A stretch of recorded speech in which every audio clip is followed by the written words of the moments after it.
Hello everyone. तो यार आज के वाले इस वीडियो में हम लोग बात करने जा रहे होंगे 30 मिनट रिचुअल के बारे में। ठीक है।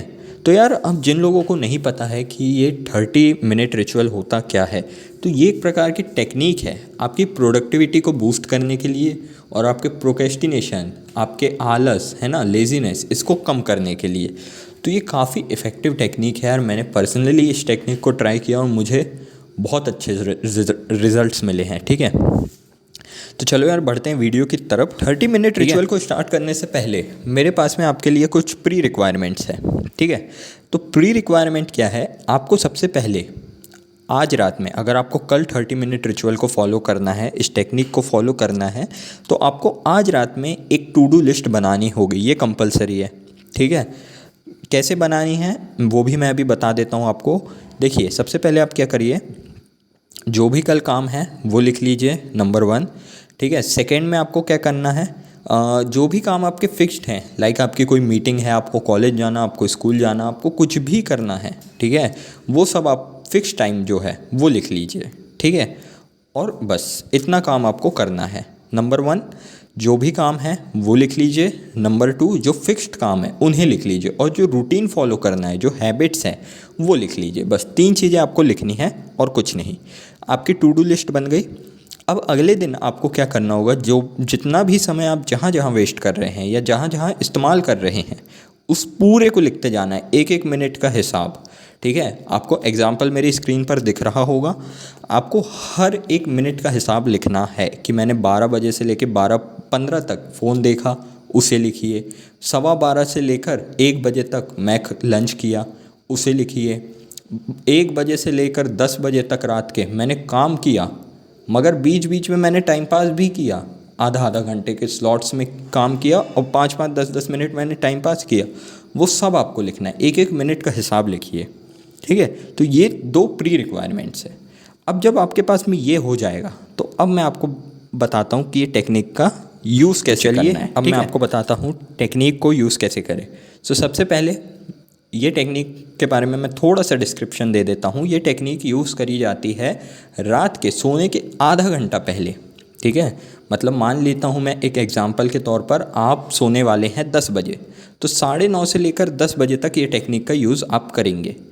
तो सबसे पहले जब 9:30 से लेकर 9:40 तक का समय रहेगा, यानी 0 से लेकर 10 मिनट तक का समय, या 10 मिनट के लिए आपको वो जो डायरी में आपने सब लिखा होगा कि मैंने कितना समय किस जगह पर कितना वेस्ट किया, कितना इस्तेमाल किया, आपको उस समय को बढ़िया से एनालाइज करना है। ठीक है। आपको उस समय को एनालाइज करना है। 2 अच्छे पॉइंट जो आपने दिन भर में किए, लाइक मैंने ज़्यादा प्रोडक्टिव रहा या कुछ भी अच्छे काम जो आपने किए दिन भर में, अपने आप को एक कॉम्प्लीमेंट देना है। ठीक है। वो लिखिए। 2 ऐसी चीज़ें जो आपको पूरे दिन में नहीं करनी थी, शायद जिसके कारण आपका आधा दिन बर्बाद हो गया हो, आपका ज़्यादा समय वेस्ट हो गया हो, या कुछ भी हो, वो चीज़ें लिखनी है। ठीक है। लाइक मैंने उठते साथ ही फ़ोन देख लिया, जिसके कारण मेरा पूरा दिन डल गया, तो ये सब आपको लिखना है। और नंबर 3 जो भी आपने नया सीखा हो, ठीक है, कुछ भी एक ऐसी चीज़ होती है जो हम आज ही सीखते हैं, वो काफ़ी अच्छी रहती है, वो लिख लीजिए। ठीक है। तो आपको एक प्रकार से अपनी प्रोग्रेस को, अपने दिन को रिव्यू करना है। ठीक है। इससे क्या होगा, आपको एक मोटिवेशन मिलेगा, आपको एक इम्प्रूवमेंट करने का चांस मिलेगा। और जब आप बुराई लिखेंगे अपने आप की ही, तो आपको ये पता चलेगा कि मैं कहाँ पर गलत था और मुझे कहाँ पर सुधार करना है। ठीक है। तो वो काम को आपको अगले दिन नहीं करना है। और अच्छाई इसलिए लिखनी कि भाई ऑब्वियसली यार, मोटिवेशन, तारीफ़ भी ज़रूरी है, नहीं तो भाई सिर्फ बुराई देखोगे तो बुरे बन जाओगे, है ना। तो इसलिए थोड़े अच्छी चीज़ें भी लिख लो।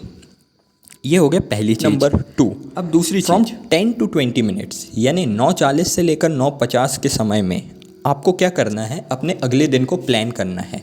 ठीक है। अपने अगले दिन को प्लान करना है। किस प्रकार से प्लान करना है, मैंने शुरुआत में भी बताया था। आपको जो जो काम करने हैं वो सबसे पहले लिखिए।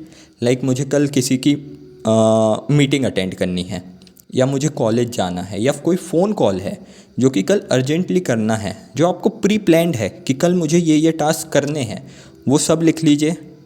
सेकंड, जो भी आपको इम्पॉर्टेंट है, लाइक जो भी फिक्स टाइम में है, वो लिख लीजिए। जैसे कॉलेज जाने का टाइम फिक्स्ड रहता है, 10 से लेकर 4 बजे तक, या तो फिर मीटिंग का टाइम फिक्स रहता है, ऑफिस जाने का टाइम फिक्स रहता है। तो ये सारे फिक्स टाइम जो होते हैं उन्हें लिख लीजिए। थर्ड, आपको हैबिट्स लिख लेनी है जो कि आप डेली परफॉर्म कर रहे हैं। लाइक आपको सुबह उठकर एक्सरसाइज करनी है, जिम जाना है, या तो फिर मेडिटेशन करना है।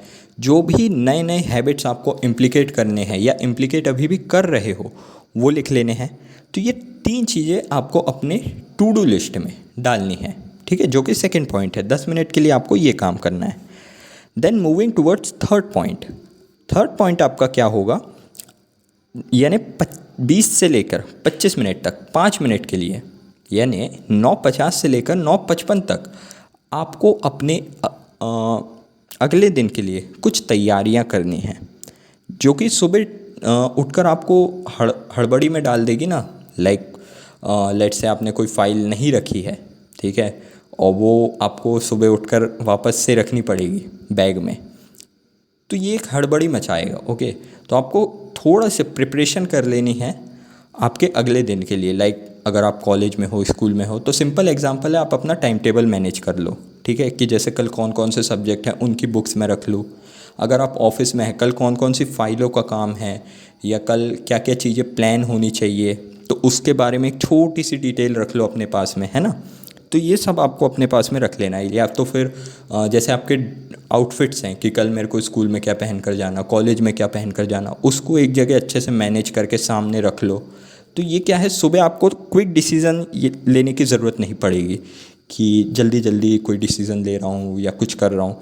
क्योंकि क्या होता है, जब आप सुबह ऐसे डिसीजंस ले लेते हैं ना छोटे छोटे, अब ये थोड़ा सा सिली चीज़ लगेगी बट हाँ ये होता है, आपको डिसीज़न फटीग आ जाता है, जिसके कारण ना आप डिसीज़न लेने की क्षमता आपके पूरे दिन के लिए कम हो जाती है।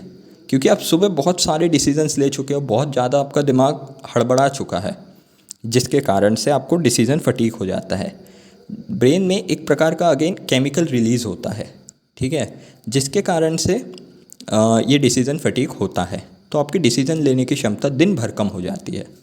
तो कोशिश कीजिए कि जितने कम से कम डिसीजन सुबह उठ के तुरंत उठ के लेने पड़े उतना अच्छा, ठीक है। जितना टाइम आप सोचोगे ना सुबह उठ के, आपका दिन उतना डल होते जाएगा। तो कोशिश करो शुरुआत के 1-2 घंटे आपको ज़्यादा स्ट्रेस, ज़्यादा टेंशन ना हो, ठीक है। तो इसलिए प्री प्लान्ड रहो। Then last and the fourth point, the most important point, आपको आराम से बिस्तर पर लेट जाइए और सोचिए, विजुअलाइज करिए अपने अगले दिन को। क्योंकि भाई विजुअलाइजेशन में बहुत ताकत होती है। इमेजिन करना है आपको, बस कुछ नहीं करना है ये 5 मिनट। आप सिर्फ विजुअलाइज कीजिए अगले दिन को कि मैं क्या क्या किस स्टेप में करते जाऊंगा, ठीक है, कौन कौन से टास्क पहले करने हैं, मैं कितने बजे उठूंगा, ये सब आपको विजुअलाइज करते हुए चलना है। विजुअलाइज करने से, क्योंकि देखो हर बुक में ये लिखा है, विजुअलाइजेशन सबसे ज़रूरी हैबिट है किसी भी बिलियनियर की, किसी भी एक सक्सेसफुल पर्सन की। तो आपको विजुअलाइज करना है, ठीक है। इससे आपका अगला दिन बहुत आराम से बीतेगा, बहुत प्रोडक्टिवली बीतेगा, ठीक है। तो मैं और भी टॉपिक्स लाऊंगा इसी प्रकार से, बने रहना मेरे साथ। सो तब तक के लिए be happy, be safe and keep working. Thank you.